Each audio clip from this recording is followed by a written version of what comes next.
Yes, of course. I always tell other people to fix their stuff before we begin, but I didn't today. And that's okay. All right. Hello and welcome, Just a Family. This is giving you something to talk about, or Just a Live TV, as I like to call it. I'm your host, Melissa Krechler. I'm an identity coach, spiritual teacher, business mentor, and founder and creator of not only Just a Live TV, but also the Women Supporting Women Can Network. Today, we're going to be talking about what is your superpower, and I'm really excited for today's episode.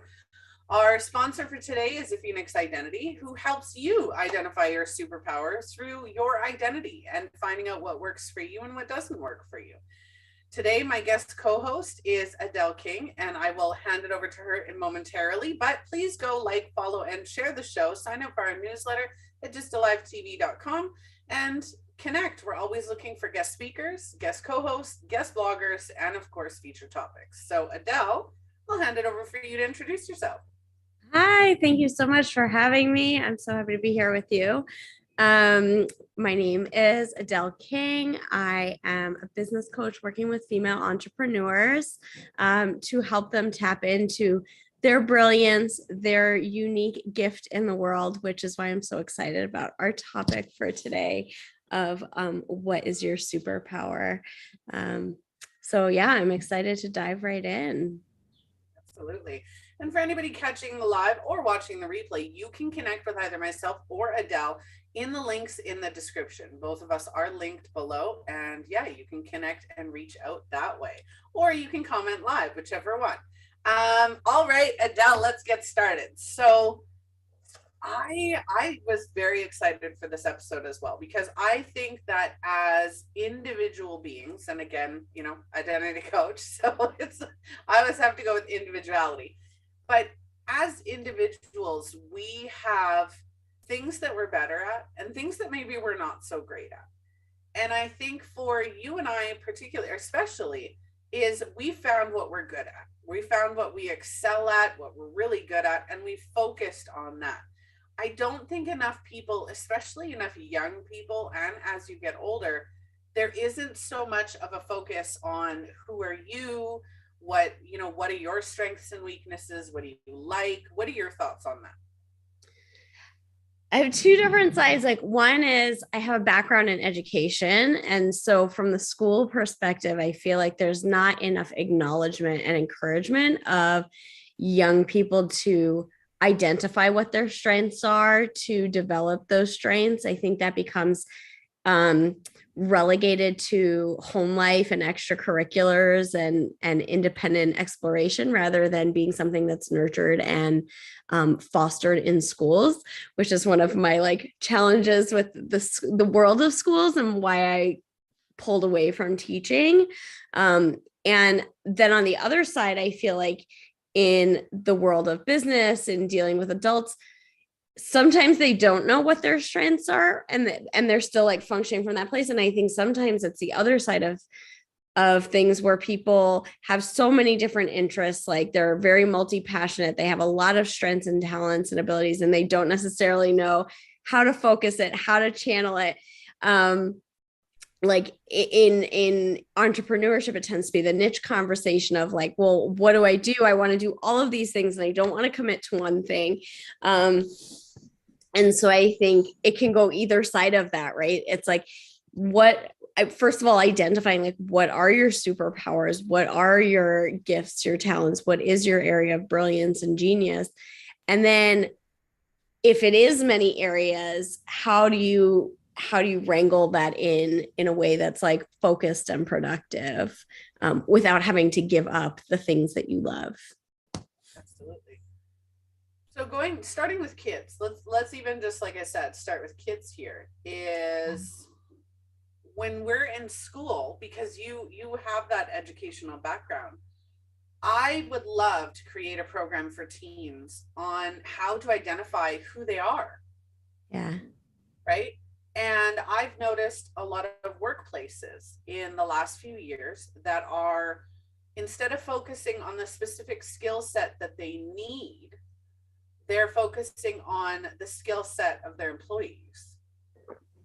They still obviously need to fill that role or fill that position. But what they're doing is when you get hired into the company, they're like, they go through the interview process and what your skills are. And in the midst of that, they will put you in a position where you are utilizing your skills, embracing your skills, building on your skills, and really bringing transformation not only to yourself, but for the company that you're in by being a part of those skills. I don't know how many women I've even interviewed on the show that have, taken raises and promotions and grown in their corporate jobs, only to realize that that's not what they wanted. They liked that entry level where they were doing what they truly enjoyed. And I think we've grown out of that. Now, you mentioned business coaching. So I just started a business coaching, and this isn't a promotion, but I just started a business coaching company because business, even for coaches, especially for coaches right now, it's become one size fits all. And I'm a size 18. I'll fully admit that. My belly is a size 18. But I go and try on a size 18 pair of pants, and none of them are going to fit me properly because my legs are either going to be too skinny, or I don't have a butt, or, and there's all of this, right? And but even in any way, shape, or form for society, it's one size fits all, right? It's, you have to be this size, or you have to be this way, or you have to, have these skill sets and go through that. And it's like, but why? But why? Well, and I think in the same way that saying like, I'm a size 18, well, what does that mean? Because every brand is going to be cut different, is going to be a different size. It's like, are you a size 18, right? Like, it's like, you can label it that in the same way that you can label, I think there's like this, when you give something a label, it like confines it to something, it defines it in a certain way. And I think the same thing is true whether you're talking about your personality, about I think a lot of times things that are actually capacities get labeled as like disabilities or problematic behavior, and then we don't think about them the same way, we don't look at them the same way. And so I think that relates to what you're saying in the businesses and the companies. Like, people get promoted into these different areas that are like, oh, you could do this, like go here, rather than like really honing in on what is the talent there, and where's the joy, right? Like, I think that part gets overlooked so much too. So I think being aware of the labels that we use and give to certain things is really important, and noticing when we do where we do have labels, like if you've already applied a label to yourself in any way, looking at it and being like, okay, well, what does that mean actually for me? How does that apply to me? And if you flip it like the other direction, then what's right about it? What are the capacities there? How could you be using that to your advantage in a way that you might not have noticed because it's within this box of a label? One of our viewers, Ghost Floof. Hello, Ghost Floof. Me as a therapist, wishing I can go back to being a social worker. Many more people to work with, sure, but was easier. Absolutely. And that's the thing. To further expand on particularly entrepreneurs, right? Is with the one size fits all model. I don't know how many coaches or business coaches that I've seen who are teaching their model, or teaching the model that works for them, or teaching, and that's great. Absolutely. It's great. There are multiple people who do benefit from that model, but there's a lot who don't, right? And that's why I created mine, right? Because it was like, what's your model? What is your business look like? What's your superpower? How do we build that into your marketing and your branding and all of this? Yeah. Without it being about what worked for me. Exactly. I think I call it bright, shiny object syndrome. And what you're referring to is like one size fits all, is like people go around and there are so many coaches that are like, well, this is my model and this is what worked for me, and therefore it will work for you because it worked for these client testimonials, and it works for a certain type of person, a certain type of business, and people don't really evaluate and recognize that for themselves. So and it's really hard. Like there are things that I can do for clients that, and for people that I work with, that I can't necessarily do for myself. That's why I have my own business coaches, because we all have our blind spots, especially when it comes to ourself and our own. I think what happens is a lot of time it comes so naturally to us, the things that we're actually like the best at and that are the most like valuable to other people, that we can contribute the most. And so we don't really get that that's an area of brilliance, or that might be valuable. And I think that that's particularly true among women. And I know like there's a lot of talk now about imposter syndrome, which is not a term I particularly resonate with, but I know there's a lot of that around right now. And or just like that lack of self-confidence, lack of self-worth in bringing value and providing value, and receiving accolades, receiving contribution back for that. So I think it can be really challenging to identify that and see where those blind spots are. So I think people go and they're seeking outside of themselves for something that's going to be the right fit, and not necessarily seeing what's going to be the right fit for me, what's going to work for me, So I think it's really amazing to find those people who can reflect that back. Yeah. Yep. And that goes hand in hand with the superpower, right? Is what is your superpower? As we do need to identify what our strengths are and what we're maybe not great at. I can't stand social media marketing. I can't stand it. And when I tried to do it everybody else's way, it just wouldn't work for me. Everybody processes things differently. You can have identical twins going through the identical situation, and both of them take something completely different from it, right? It's because it's individuality. We are all unique individuals. So while I can say, oh, hey, I found what makes me successful, that's my superpower, right? Like I tapped into my superpower and, my power center and everything else, depending on what area or aspect you want to go. And I created a business that reflected my gift. And, when I first started the show, one of my weaknesses is I have massive stage fright. I would take, probably about 50, I would do 50 takes. If I pre-record a video, I do like 50 takes. And even then I don't like it. I would do 100 selfies and I'd be like, oh, okay, well, I can stand this one. But now I can do a TikTok and first try, because I started a show and it became natural for me. So all of the things that over time I've put off, I can now go back to and say, oh, okay, I'm ready to record all of my courses, and I'm ready to do this, and I'm ready to do that, because I finally tapped into it. It's not only doing my superpower, but I'm now tapped into that superpower and able to work on the things that maybe I wasn't so great at. You mentioned imposter syndrome. We did an episode on imposter syndrome and I loved it.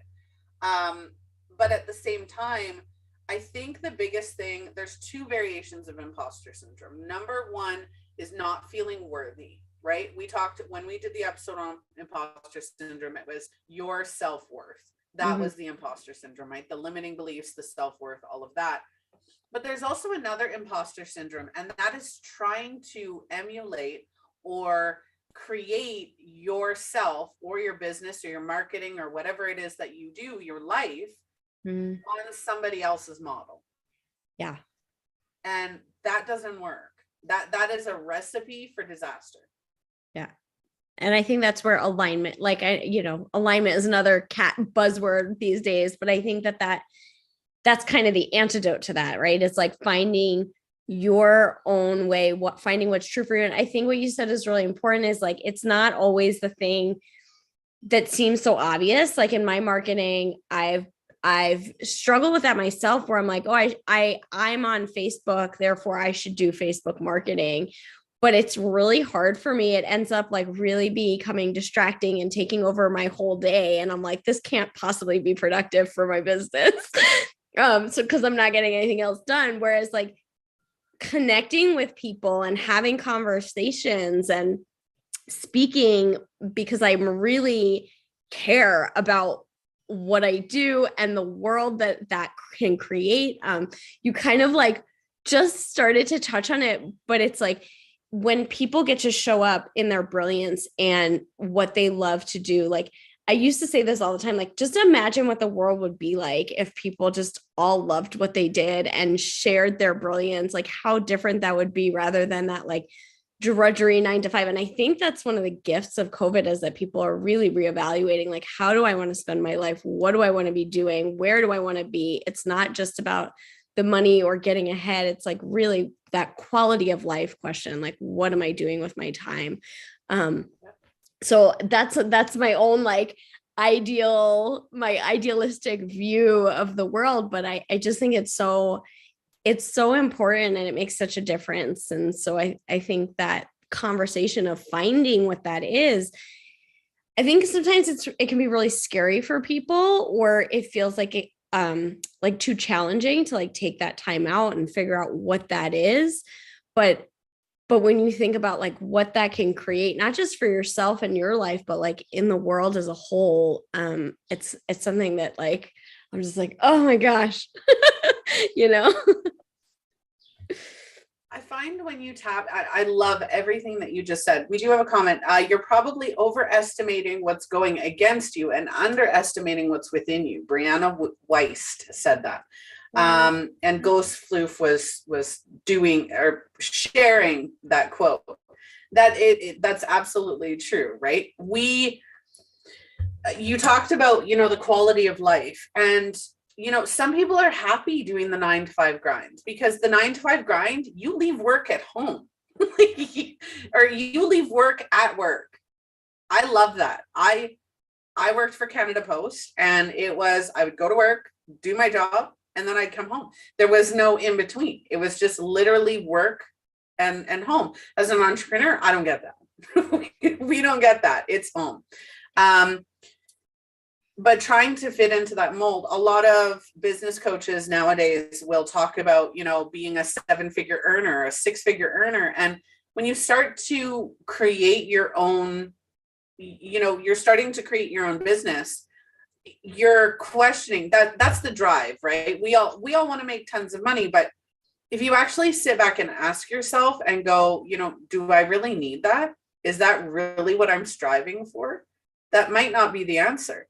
Right? Some people might be happy making, 50, 70, 100,000 a year rather than multi 6 and 7 figures.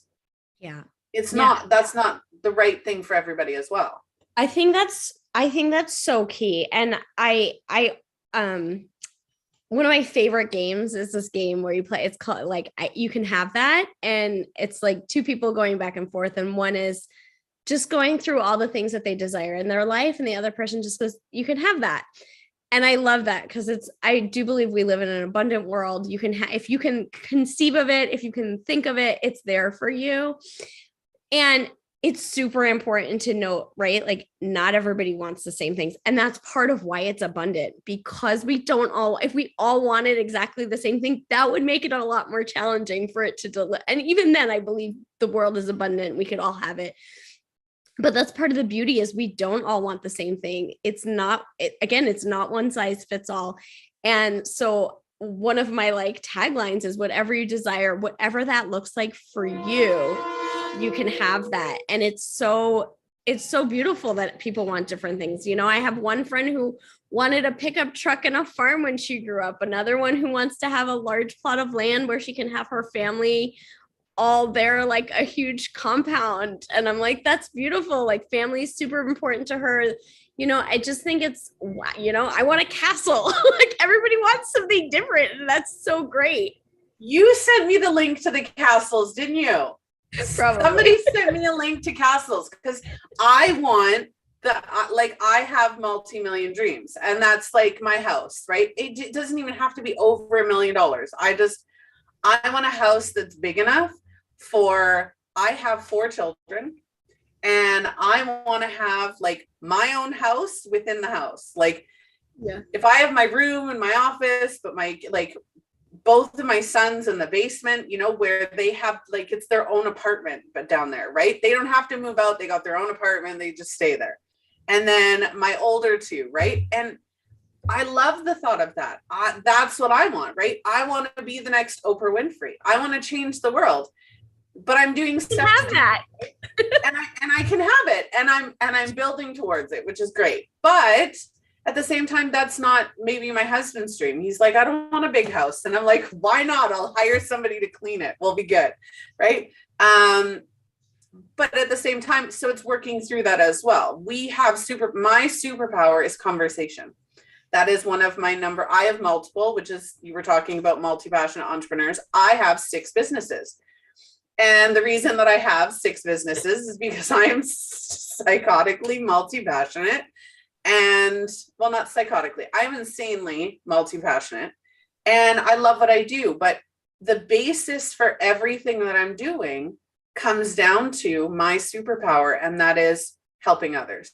That's opening conversations. That's opening avenues of thought, of change, of resources, of all of the things that I have the capability and the understanding to share to whoever needs it. Yeah. It's connecting with people like Adelle, people like you, who, have visions and have things that they can help people learn. And that's the dream. It doesn't mean not everybody is going to be.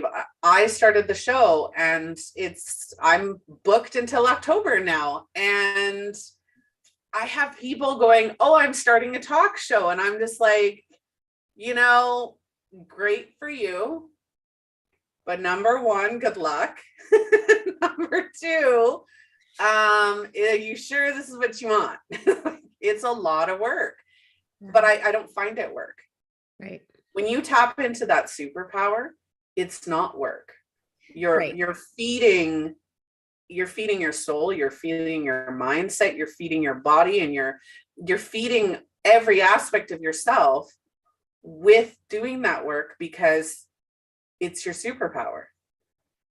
It's like being recharged. And I was gonna say, it energizes you. It's like play. So you come out stronger and better. And I used to read tarot cards like years ago at the New York Renaissance Fair with my mom, all in garb. And a lot of one of the main topics that readings are about is relationships. And, a lot nowadays, I think a lot of people know the book about filling your bucket. And I think it's the same with anything. You need to find that thing that fills you up and then give from the overflow, not from depletion, because that's how you end up like burnt out. If you're depleting and depleting and depleting and depleting to give and to be of service in a way that doesn't also fill you up and feed you, it doesn't actually end up serving anybody, because at the end of the day, you have nothing left to give. You have nothing left for yourself. So finding that thing that intrinsically nurtures you and nourishes you, I think is so key. And then you get to give from this overflow, this exuberance, this joy and expression of your soul, of who you are. So I think that's such a beautiful place to be. I'm like blown away that you have 6 businesses. That's amazing. I'll share them. And the only reason I share them is because they all come down to the same thing. Okay. So I'm an identity coach. I take people through a Phoenix journey, because the journey of the Phoenix is amazing. And it is literally a Phoenix identity, which sponsored this episode. Basically what it is we metaphorically burn to the ground whatever's not working.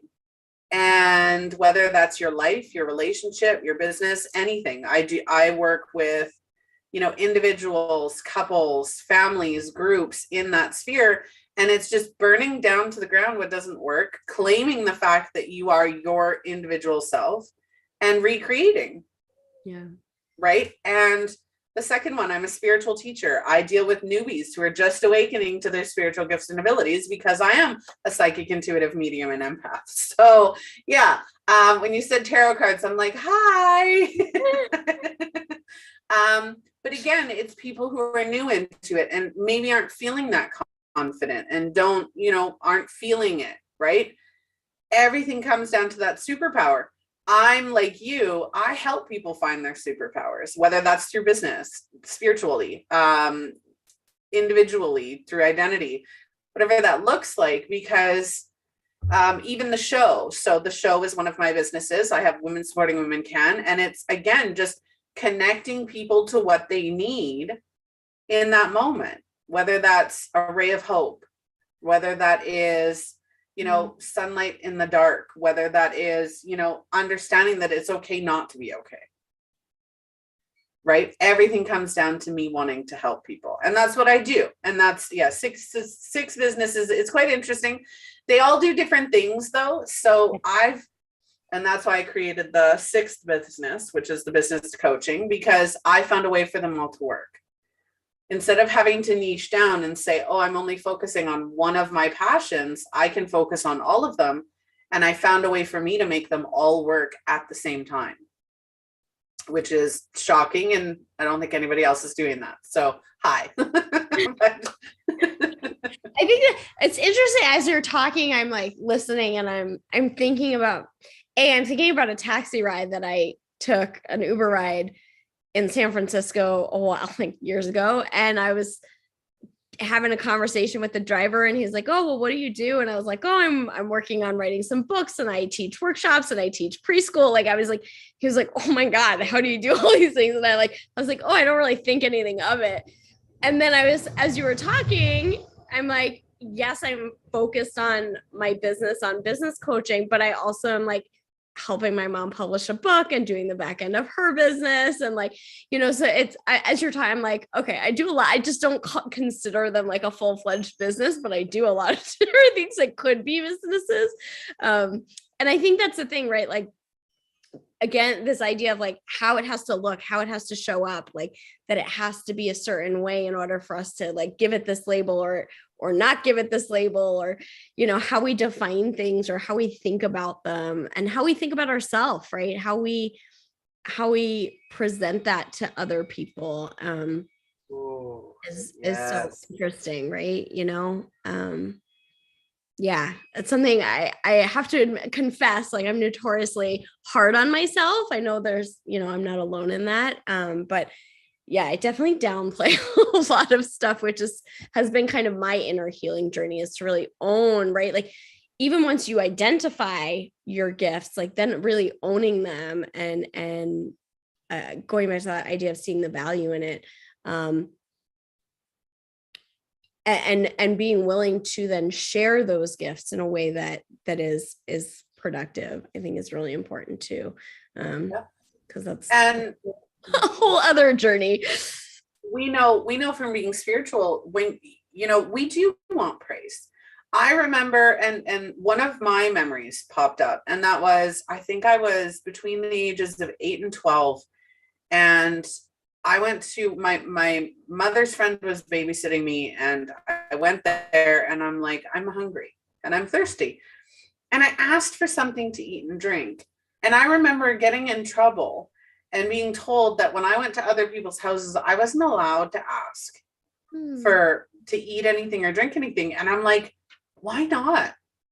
Like, I mean, obviously, if I'm doing it all the time, the whole time I'm there, obviously. But like, if I'm genuinely thirsty or I'm genuinely hungry, should I not ask for what I want? And I think that goes for our superpowers as well, because if we're not getting what we need, whether that be, our ability to have self-expression, our ability to plan the way that we want things to look, the ability to be doing multiple things and not feeling like they're work because we're just doing them, right? The ability to say, hey, this is what works for me. I love your method, but it's not good for me, right?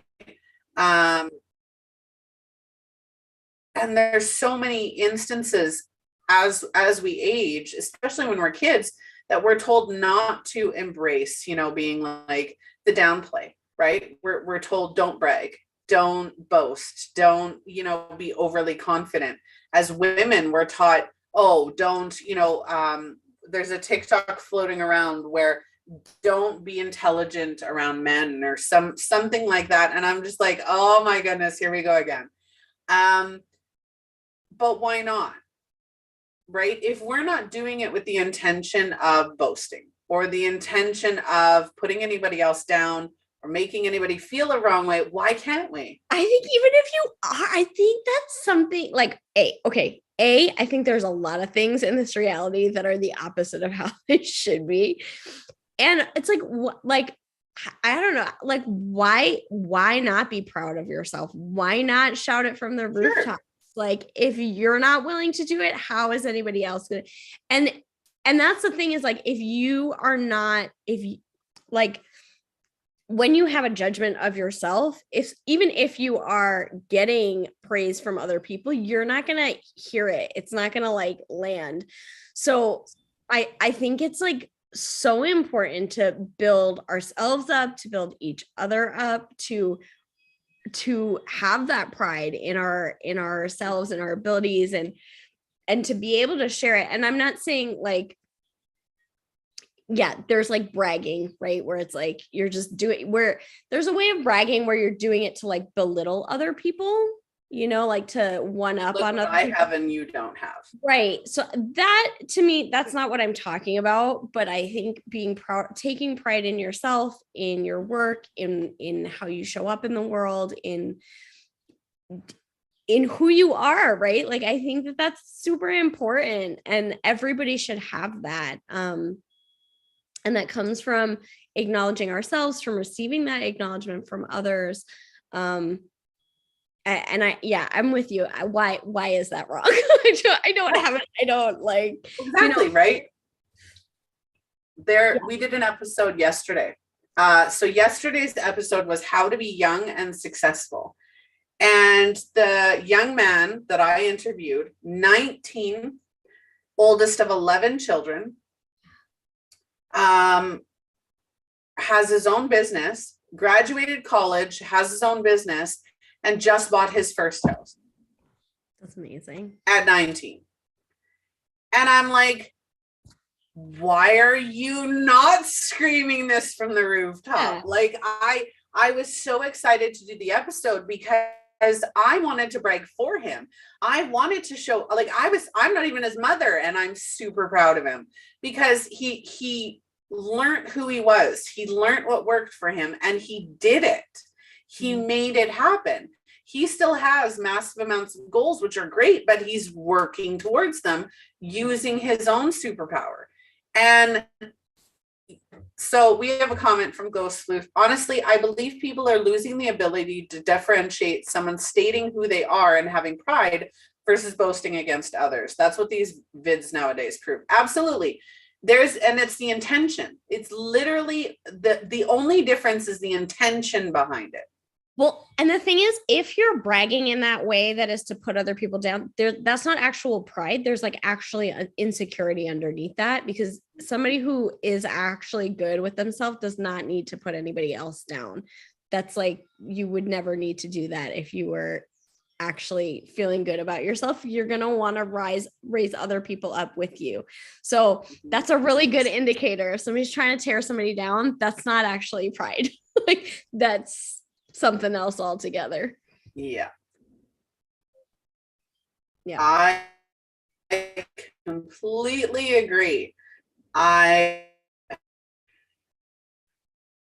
It's how often we don't support and encourage each other to, identify and just really build on those superpowers. Yeah, my internet went a little bit wonky there. Was that yours? I had a Zoom meeting freeze yesterday. I was like, oh no. I have been having I don't know what's going on with my computer, but it's like I get these massive system interrupts, and then everything like just takes forever. This week I'm calling everything Mercury retrograde. Yeah. Exactly. There is gloating out of your achievement, then there is bragging out of ignorance, as they say. Yeah, absolutely. You know what? I'm absolutely proud of myself. I found my superpowers and I ran with them. And you know what? Even running with them, it was like, oh, well, you made a comment earlier, Adelle, on, when you're not feeling aligned, because you do need to feel aligned, whether that's spiritual, you know, the actual meaning behind being aligned is being aligned to yourself. It's being aligned to your purpose, your drive, your strengths, your weaknesses, knowing who you are, embracing and loving every aspect of yourself, right? Even the good, the bad, and the ugly, who cares, right? It's all perception. But knowing who you are, what you want, and how you want to go about doing it, and then taking those actions. We talked about marketing, right? Because I can't stand marketing. I would go to post, and again, 6 businesses. I've been in business for 6 years with 2 of them, and those aren't anywhere near where I wanted them to be. They're getting there now, but they weren't, because I wouldn't post. I got so upset, and most of my interviewees for the pre-screening interviews, most of my guests have heard me tell the story is when I first started, I was taught, you know, tell your story to sell, use your story to sell, use it to sell, make sure you're adding a CTA in everything, call to action for anybody who doesn't know what that is. Put a call to action in anything. So every time I wanted to go and share value, even in these videos, I still to this day will say this isn't a promotion, because I don't want to be promoting all the time. I don't want you to feel like I'm constantly trying to sell to you. And that's what the coaching space made me feel. So instead of learning how it worked for me, sorry, my nose is itchy. It's like I got a hair on my nose or something. Instead of working for me and figuring out what I enjoy doing, I wouldn't do anything, right? Instead of creating activity and creating that space for learning, I would just stop. Well, I think that's the thing that's so hard when you have a model in front of you, is that you're like, this is what I'm supposed to be doing. And so it kind of creates this like blinder filter where you're like, this is what I'm supposed to be doing, but then you don't want to be doing it, so you're reacting to it, but it doesn't allow you to, like, all you see is the what you think you should be doing and the what you don't want to be doing, and all of the discomfort and like inauthenticity and everything in between that makes you separate from that or resist that, which like again creates this like blinder filter, so you can't actually even get to what is true for you and what you want to be doing or what would work for you, because it takes so much energy, like this thing going on over here that isn't true for you, that it takes a while to be able to like, okay, I'm just going to put this down. And now like what's actually available. Right. But it's like, if we're told that this works and it feels like it doesn't work for us, and we, somewhere we like intuitively know that's not the right thing, but then we're like, but it's work, like I've been told it works. I see it working for other people. And yet it's like, it's not working for me. So like, there's this, I think like a tug of war of like, do I put more energy in and make it work? Like if I just try harder, does it work? Or do I find somebody else and then follow what they do and try that thing? So it takes a lot of courage, I think, to actually like sit with yourself and figure out what is true for you. And it doesn't necessarily mean reinventing the wheel, right? Like once you identify that, then you may go and find and connect the people who have done it before you that can like show you the easy, the fast way. But you have to know what that is for you first. And sometimes that can be really scary. It can take a lot of courage to get to that point where you're willing to even look at what that is. So. I want to clarify something, and I don't think I've clarified it on here yet. Quickly, Ghost Floof, he says, which reminds me, I need to shave my mustache. The tickles are killing me because of my itchy nose. What about just trimming it? I'm not saying you have to do either or. I'm just saying, instead of shaving it, if you want to keep the mustache, you can just trim it. But it's just, I don't know what you look like, so I'm just throwing that out there. I like to give people, different opportunities. So I am a very analytical person. So when I take, and I'm going to talk about our sponsor, which is, of course, my company today. When when I tell people that I'm taking them through a phoenix journey, right? And we're going to get rid of everything that's not working. We're going to reclaim your identity and recreate. It's not actually that, it's in depth, absolutely. But we're not changing your entire life. We're not changing your partner. We're not changing your children. We're not changing where you live. We're not changing your career. We're not changing anything unless you decide to change it. What we're doing is we're shifting your perceptions. We're shifting the way that you look at things. So if something's not working for you, understanding why it's not working and maybe shifting how you look at it, maybe shifting how it interacts in your life or how you interact with it. Limiting beliefs, it's shifting those. Trauma, shifting those, right? Every traumatic event we've experienced, or every negative experience, thought, or belief we've ever had can be shifted into a positive by shifting your perspective, right? Instead of it happening to you, it's actually happening for you. And just even mildly shifting that perspective and saying, you know, I absolutely struggled with being the center of attention and stage fright. Yet I started my own talk show because I shifted it, right? I'm like, I'm never going to get better. This is what I want to do. Okay, I wasn't ready before, I'm ready now. And it was just even shifting out of that I have stage fright to I'm letting this go. I don't need this anymore. It's time to shift into something new. Yeah. Right. And taking those steps. It was removing the fear. That's really what it is. I'm not bothered. Gray fox that's lazy as all, massive beard and mustache. Thanks for the thoughtfulness, but yeah, nothing serious.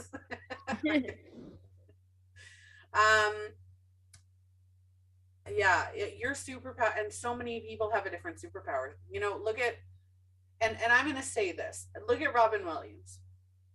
Robin Williams was one of the most hilarious, down to earth, you know, I can't think of him without smiling and wanting just to wrap him in a hug. He was that friend next door that was always comical, right? That was his superpower. His superpower was making people feel safe, happy, and laugh, right? But for him, he didn't feel those things, right? Yeah. Our superpower isn't always, you know, like we'll show our superpower at times, but at other times we're still struggling.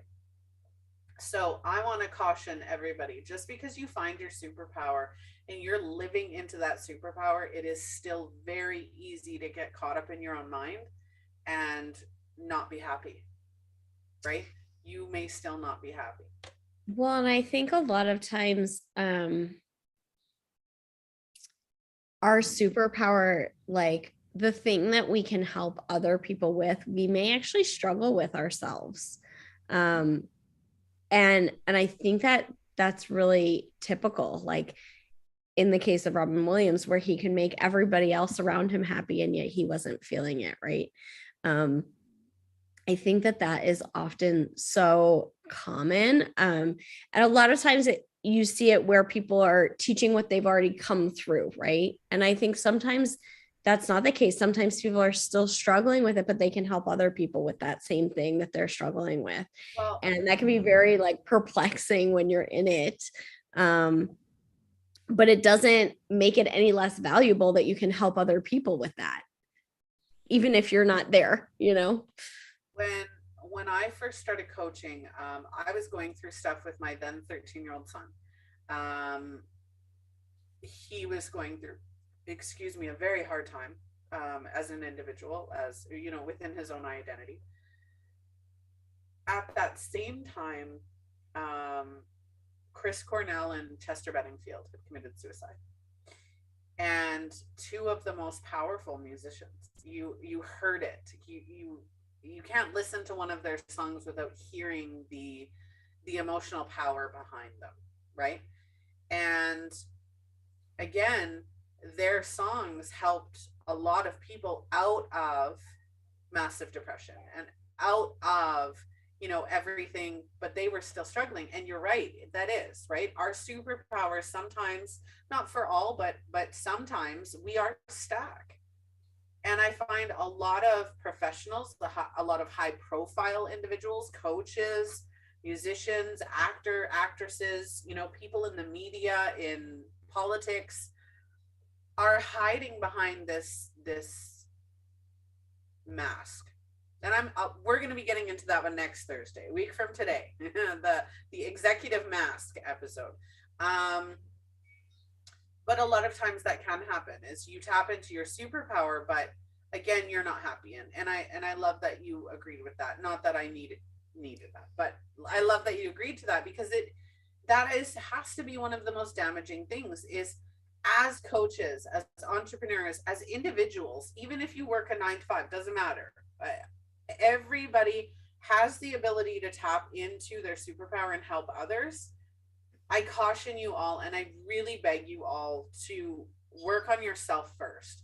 I'm not saying you can't do those businesses. Absolutely. We're all learning and growing. We're never going to be 100%. We're always a work in progress. But, don't forget to put yourself first too. Don't forget to always continue working on yourself. If you're not happy, ask for help. If you are having trouble identifying what your superpower is, ask for help. If you are feeling desperate in any way, shape, or form, ask for help. Yeah. There is no shame in asking for help. None. Totally. None. Yeah. So important. Just don't message me and ask me for money. I've had that quite a bit lately. There was something you said. I'm trying to remember. Oh, I know. So yeah, you were saying about the mask. And I think, yes, people hide it well, but it's also, and this is not like very unique or original, but like comparing our behind the scenes to people's polished, Instagram life or public life, it is like comparing apples to oranges. And we have to remember that we're not seeing the whole picture. Right? Like usually what's behind the camera, maybe just a whole different story. So you never know what's going on for people. And just comparison in general, I think the quote is like, comparison is the thief of joy.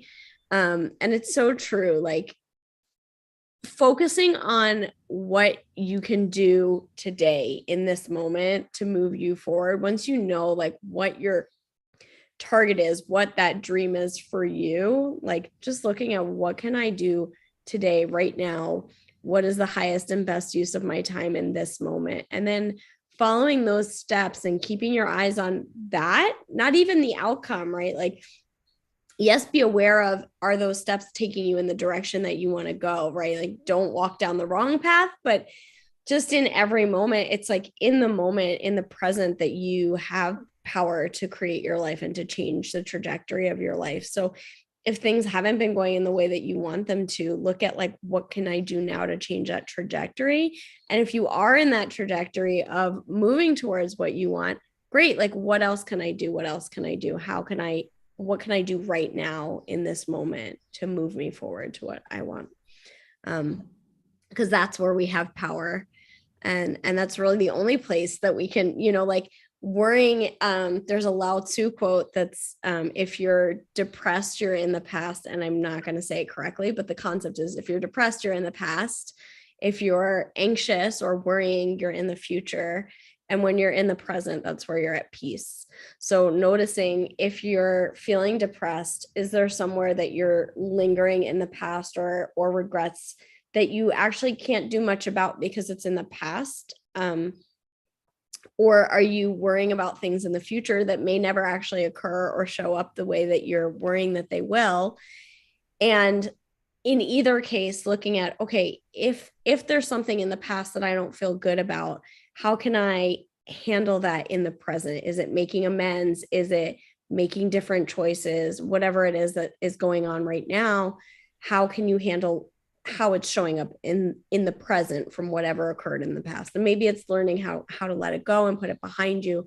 So whatever that is, finding what you can do in the present. And then same thing, if you're worrying or anxious about something in the future, say if it's financial or relationship wise, like whatever the situation is, looking at, okay, what can I do in this moment to address that so it doesn't occur, or if it does occur, I'm prepared for it in the future.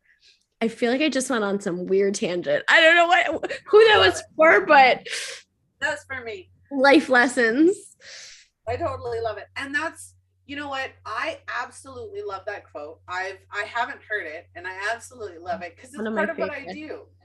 Right? I love that because it is what's in the past can be changed. You can't change what's happened, but you can change your perspective on it. You can change your emotional response to it. You know, if you are depressed because of something in the past, you're still emotionally connected to that. Yeah. Right? Depression is us taking the emotions and beliefs from something that's happened or transpired and bringing that to the present, right? And you can change that by changing how you look at it, right? I was bullied. I'm just using it as an example. I've been bullied and not bullied. I wasn't excessively bullied, but let's say I'm, late teens, early 20s. I was bullied in my youth, and I've brought that forward. And it's like, okay, I can hold on to the pain of being bullied, right? Or I can look at it and go, I survived that, right? I survived high school. Yeah. I get the choice of whether I'm going to be bullied any further. I get the choice of whether I am what they called me. I have that choice, right? And it's changing and realizing that you had the strength to actually go through that. Yeah. Right? Yeah. So I'm all about changing your perspective of your past, right? Because you can't change what's gone on. You can never change what actually happened. But you can change the way you think about it.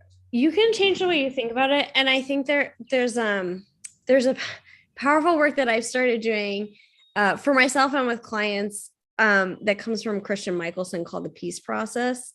And it's basically based on feeling your feelings. And I think a lot of times we don't know what to do with feelings because we're not taught how to feel our feelings. And you said before, it's okay not to be okay. It's okay to feel your feelings. And so by learning how to do that, how to feel your feelings, I found it so empowering. I feel like unstoppable after I like moved through a feeling, because I'm like, exactly what you said, like I survived that. Now I don't have to be at the effect of it. And I've always found it so fascinating how you can have two different people who go through the same experience, the same circumstances. I'm always like blown away by the things that people experience and come through and come out of and go on to like do amazing, wonderful things. And so it's always fascinated me how people can go through similar experiences and one can be completely deflated or victimized or stopped by it, and the other can go in be completely empowered and driven by it. And I find that so, again, fascinating and certainly inspiring when people take that and use it as fuel to drive them further forward faster. That's one of the reasons I'm so passionate about that. I've been through a lot, and I've been, I was molested as a child. I was raised by a narcissistic parent. And I'm not talking about the empath narcissist connection. I believe she's an undiagnosed narcissist, refuses to take any responsibility for their actions, unless it either makes them look like the victim or the savior. There is no in between. And, I've been homeless. I was, a sex worker at one point. I've done many different things and had many different experiences. I've, cleaned up blood from somebody getting bottled, and I've had a lot of experience growing up. But through all of them, they never brought me down. I never let them bring me down. I just kept going. I kept going, and I kept learning and I kept embracing the fact that I am who I am. I can't control everybody else, but I can control me. I can control what I choose to do, what I choose not to do. I can control how these affect me, or impact me. Speaking of, from the A Phoenix Identity, I'm going to link in the description of this video a link to my Embrace Your Positivity guide. And what that is it's a guide to help you sit with those emotions. It's a guide to help you not allow them to keep you in a victim mentality, but in essence help you learn how to control them rather than them controlling you. Because a victim mentality is you're now stuck. You're stuck in believing that you are continually a victim when you're not. You are a victim at the moment you've been victimized. After that moment, it's your choice, which is an unpopular opinion. I have an even more unpopular opinion, but I'm going to keep it to myself for now. I don't think we have time for that. I just don't think we have time for me to like go into it to a point where it doesn't sound just like horrible. So happy to talk about it. If anybody really wants to know, they can hunt me down. No, I want to know. Adelle, you can't do that to me. So I lived a not sheltered life, but I was not exposed to, I grew up in a wonderful family. I was not abused or molested or raped. And then I moved to San Francisco, and it was like everybody I talked to was like, had some story of abuse. And I was like, what the fuck is going, excuse my like, but what is going on that like so many people have experienced like horrible things? And it's not like my mom I read all these books about child abuse when I was going through middle school, and she was like, what are you doing? And I just was like, what is going on? How does this occur? Now, I'm not speaking about as a child because I can't speak to that. That's not what I'm talking about here. But I ended up in a situation where I could tell it was like watching a train come at me, and I was standing on the tracks. I was like, oh, I'm going to like create this because I genuinely was so curious, like how this is occurring. And again, like, I don't feel fully capable of speaking to this. And so very unpopular opinion. I could be putting my foot in my mouth right now, and I accept that.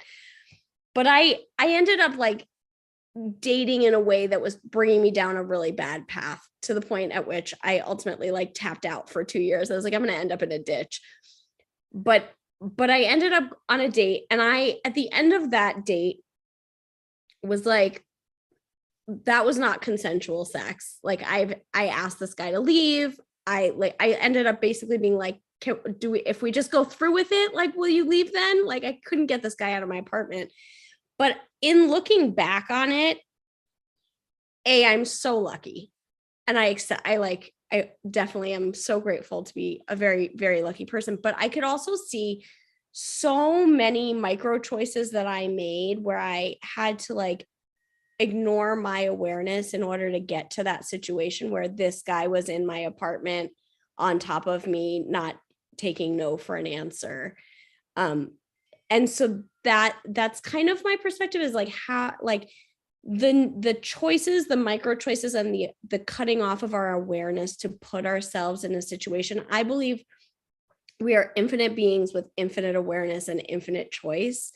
And we create our own experience, and we choose our own experience. Why we choose them in the way that we choose them, only we know. But I do feel that we do make our choices, and we create our own, and it may be from past lives. It may be like, again, I don't know why, but I do believe we choose we create our own reality. And so that was my experience. And again, I'm only and I have so much, it's not like a blaming the victim sort of thing. Like, I have so much compassion and so much love. And that was my experience. So I actually say that all the time. So I'm going to get to that in a minute. So We have a couple ghost floof comments. So there is no such I just said all of that. there's no such thing as a stupid question. You're just stupid if you don't ask the question. I don't like calling anybody stupid anyway. I believe we have stupid behaviors, but none of us are actually stupid. Was not a weird tangent. Adele is wise and mature. That's rare nowadays. Few just understand those words is all. Life experience makes you awesome, even though we had to go through hell to get it. Absolutely. I want to know to spill it. There you go. And thank you. Okay, so I am going to comment on that. So being very analytical, I am a connect the dots person. So if you put a connect the dots in front of me of your life, I would be able to tell you what choices and what beliefs created what outcome. So we all do have choices. So he says a person that does not agree with the "you always have a choice" statement are simply not aware of their choices. Absolutely. You do always have a choice. Now, here's the thing. 95% of our life is, or 95% of our reality is based entirely on our decisions. Whether that is a lack of decision or a conscious decision or a subconscious decision, it doesn't matter. 95% of our life is based on our beliefs of who we are and the decisions that we make based on that. If we are, and again, there is no victim shaming because you don't understand it. It is an unconscious pattern. It is an unconscious pattern. When we make those decisions, if we don't feel worthy, we are going to make decisions based on our unworthiness and call in people who don't find our worth. Right? Now on the flip side of that 5%, that's what we can't control. We can't control the thoughts, the actions, the beliefs, or anything else to do with another person. We cannot control their actions. If we say no and they continue, we can't control that. That is the moment of victimization. Opening your door to let them in. Once that's happened, you are no longer a victim. Potentially, depending on the situation. Now, with domestic violence, totally different because there's a whole nother story in that. But again, I agree with you. It isn't victim shaming, but we can't control that 5%. The other 95% is what we control. And that is, do I take the subway? Do I take the dark alley? Do I take, yeah. And it's like, so when I say like in retrospect, it was like, I chose to take the bus instead of my car. I chose to let him give me a ride home. Like there were so many, like, I chose to have that extra drink I knew I shouldn't have had. There were so many of those kind of choices because I was focused on, oh, he's cute or whatever it was. Like, I wasn't looking at the full picture. I wasn't being fully aware of because in the same way that there were micro choices that led to that, I'm sure there were micro signs that were like, this is not going to end well. Right. And I think it's that where we put our attention in the same way. And the date that I finally tapped out of dating, there was a guy and I was like, oh, he's so cute and he's French and he's well dressed. And my best friend at the time was like, can't you tell he's got stuff? And I was like, no, it's going to be amazing. And she was like, good luck. And he was like, oh, I just got out of jail for 2 months for threatening to kill my ex-fiance and myself. And I was like, okay, well, that stuff you were talking about, I'm gonna back away slowly and then run. And I was like, I'm gonna like literally end up in a ditch. My picker is off. I've like deluded myself. And so that's what I'm saying. It's like in the same way that what I was talking about before with business, when you're thinking like, oh, I should be doing this and I can't even see what is true or would work for me. That's kind of where I was at with dating. I was like, this is great. And it was not at all. And I couldn't even see what was going on. So it gave me a lot of information. So for anybody listening, when I say there's no victim shaming, and this is the reason why, is because just like your story, you were so emotionally invested in an outcome. right? You were so emotionally invested in yourself. When we are in an unhappy place, and I'm assuming with your speed dating and everything you were experiencing over that 2 years, you were in a very unhappy place. You aren't picking up those signs, right? That's why people go to abusing drugs and abusing sex and abusing alcohol and any other form of abusing our bodies or our minds, is when we're in an emotionally unhappy place. You don't see those signs, right? So those micro signs or those micro choices that led you to that point, it's unconscious. You don't know that you're making those choices. You don't know that you're calling in the wrong person, because you're so focused on the fact that you're unhappy, you're going to do or say or behave in a way that is going to bring you even just an instant gratification of happiness. And I think it goes back to what you were saying before, is like, if you notice you are in that place of emotional unhappiness or things are not working, take that time out to work on yourself, right? That's why I was like, I'm tapping out. I'm withdrawing. I'm going to take some time to work on me. And then after that, it led to an amazing relationship. So I think whether it's your business and finding your area of brilliance and your superpower, or relationship, taking that time to connect with yourself and find out what's true for you, to do the healing, to work through those emotions.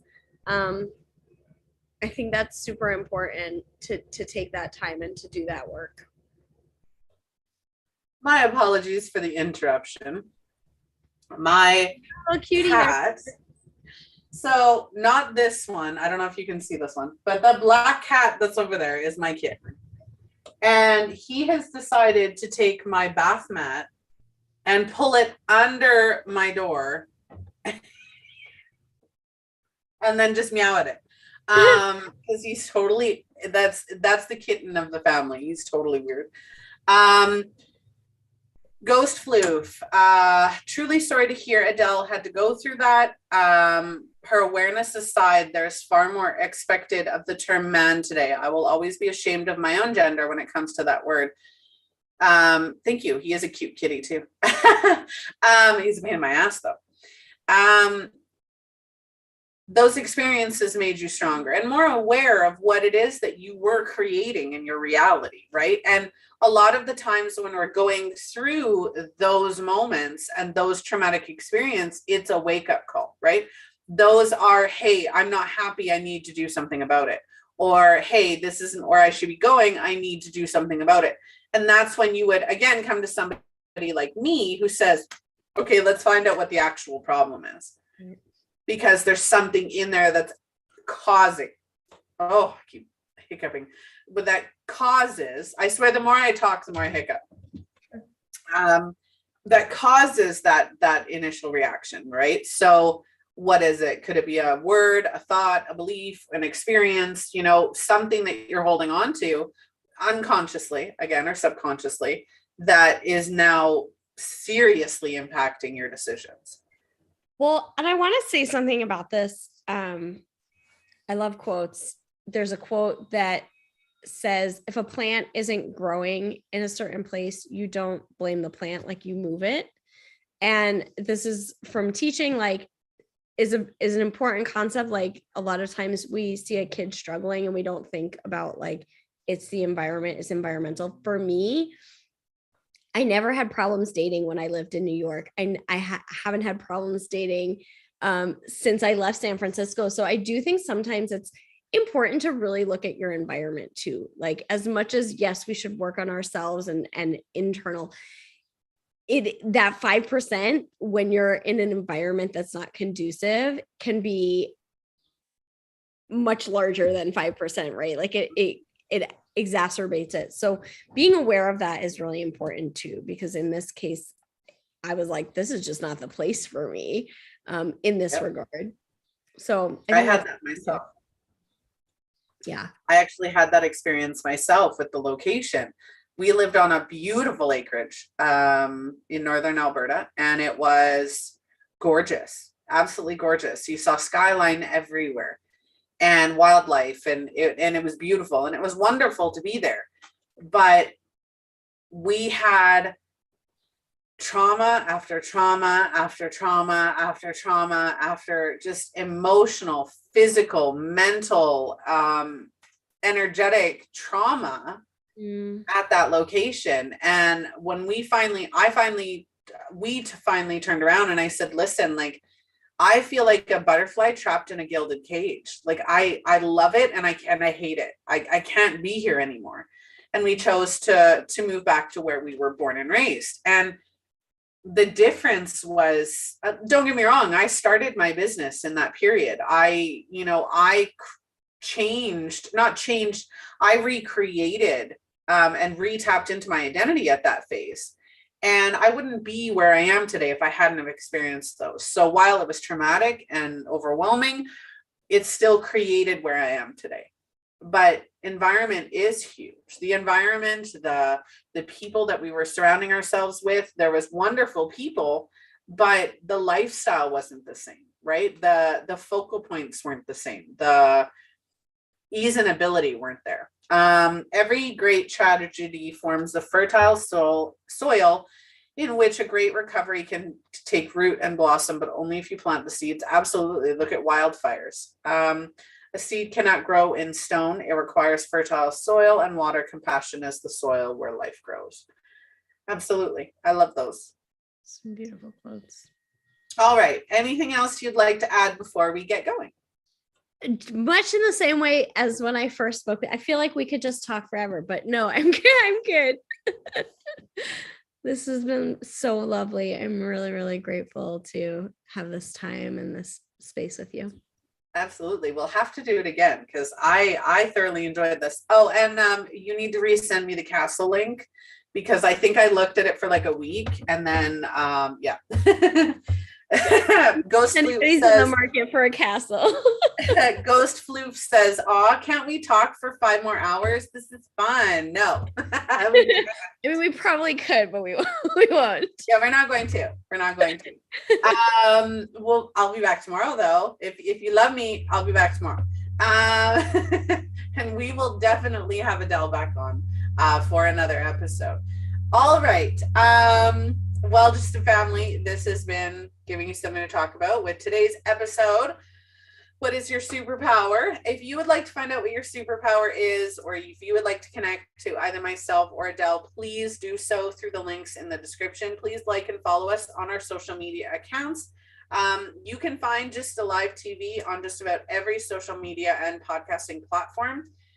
Go and check us out there and please follow. The more follows we have, the more our show is viewed and the more places we can go live.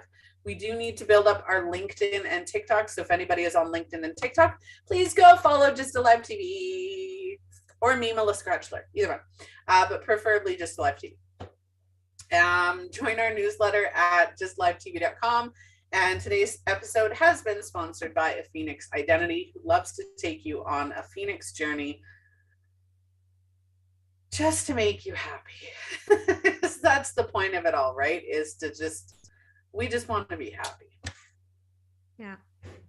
Thank you so much, Adelle. Thank you so much. Thank you for creating this beautiful, beautiful show. Absolutely. Beautiful. Bye, Ghost Floof. All right, Just a Family. This is Melissa Krechler signing out. I will see you on the next episode.